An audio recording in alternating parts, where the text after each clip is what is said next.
बिस्मिल्लाहिर्रहमानिर्रहीम जी, आपकी खिदमत में जी फैसल जवेद हाज़िर। तो ये अफसोसनाक वाक़या जी गुज़श्ता रोज़ जो खुशहालगढ़ में आया था, जो बिल्कुल शकरगढ़ रोड पे गांव है, तकरीबन ज़फ़रवाल की थाना की हदूद में आता है और तकरीबन कह सकते हैं कि ज़फ़रवाल से 1 किलोमीटर के फासले पर ये गांव मौजूद है जी। तो ये इस वक्त देख सकते हैं कि ज़फ़रवाल के अंदर डेड बॉडी जो हैं 4 लोग जो थे वो जाँ बहक हो चुके थे, जिनको जो है जो शफाक मुल्ज़म था, जिसने बड़ी बेदर्दी के साथ जो कत्ल कर दिया था। तो ये देख सकते हैं जी डेड बॉडी जो है पुलिस की नफरी की मौजूदगी में जो है खुशहालगढ़ के अंदर पहुंच चुकी हैं, जहां उस डेड घर में पहुंच चुकी हैं। अब उनका नमाज़ जनाजा भी अदा किया जाएगा। तो पुलिस की नफरी भारी मौजूद है, लोग गांव के मौजूद हैं और ये देख सकते हैं जी। थोड़ा सा कहानी दोबारा मैं रिपीट करता हूँ। हुआ ऐसे है जी, अफसोसनाक वाक़या कि खुशहालगढ़ में पेश आया था, जहाँ पर मुल्ज़म ने तलाक लेने की रांझ में फायरिंग करके जो है साबका बीवी समेत 4 अफराद को मौत की नींद सुला दिया था। जो मुल्ज़म था सुना पढ़ा लिखा भी था, दुबई भी गया था।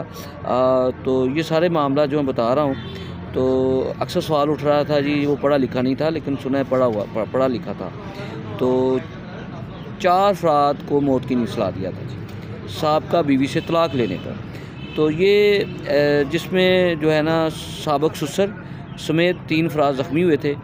जाँ बहक अफराद में जो है ना साबका बीवी है उसकी आलिया, जो उसकी बीवी थी आलिया, और सास हाजरा बीबी, साली जो है आसमा आबद, और साली का बेटा था अब्दुल्ला।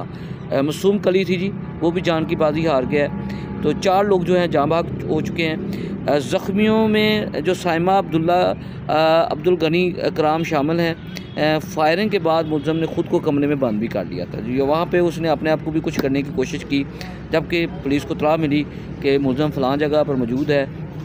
फौरी तौर पर वहाँ पर जो है ना मुल्ज़मान के पीछे जो है रेस्क्यू की टीम में पुलिस की नफरी वहाँ पर पहुँची। बंद कमरे उसने बंद किया हुआ था, तो उसका दरवाज़ा तोड़कर उसको जो है ना गिरफ़्तार कर लिया।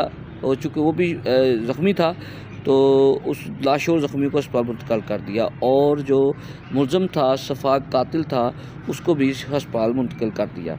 पुलिस के मुताबिक इस तरह जी मुल्ज़म की 2 साल कबल तलाक हुई थी, जिसका उससे रंज था, जिसकी वजह से उसने फायरिंग करके पूरे ख़ानदान को मारने की कोशिश की। पुलिस की हिरासत में मुल्ज़म भी तशवीशनाक हालत में बताई जा रही है, जिसने ख़ुद को भी यानी अपने आप को ज़ख्मी करने की कोशिश की। ठीक है, वाक़या के 2 घंटे बाद मुल्ज़म जो कराम था असलम जो है ना, वो भी उसकी हालत जो है वो बिगड़ गई, चूँकि अपने आप को उसने ज़ख्मी कर लिया हुआ था, हालत बहुत बिगड़ चुकी थी। वो भी जान की बाजी हार चुका है, पुलिस हिरासत में जान की बाजी हारा है जी। तो जो बुरी हालत थी उसकी। तो अब जो ये डेड बॉडी है, ये बता दूँ दोबारा कि 4 डेड बॉडी जो है, जिसमें मैं दोबारा रिपीट कर दूँ कि जाँ बहक अफराद में डेड बॉडी उनकी आई हैं। उसकी बीवी जो है साबका बीवी आलिया, सास हाजरा बीबी की साली आसमा आबद और साली का बेटा अब्दुल्ला शामिल हैं। उनकी डेड बॉडी खुशहालगढ़ में पहुंच चुकी हैं। पूरा गांव अफसरदा है, पूरा गांव जो है गम से निडाल है, और कह सकते हैं कि इलाके में ये बहुत ही अफसोसनाक वाक़या पेश आया है, जिसमें हर आंख जो है अश्कबार है। यही तक गांव के लोग नहीं हैं, हर गांव में ज़फ़रवाल के इर्द-गिर्द में जो है ना यही बात हो रही है। इसी बात पे मेन चीज़ है कि अदब बर्दाश्त ख़त्म हो चुकी है। इन छोटी छोटी बातों को संजीदगी से अच्छे तरीके से हल करना चाहिए, ताकि ये जो वक़्त है ये ना देखना पड़े। तो ये नहायत अफसोसनाक वाक़या था जो मैंने बता दिया है। डेड बॉडी पहुंच गई है गांव में। अगर मेरी वीडियो अच्छी लगी है तो सब्सक्राइब चैनल को शेयर भी कीजिएगा। बहुत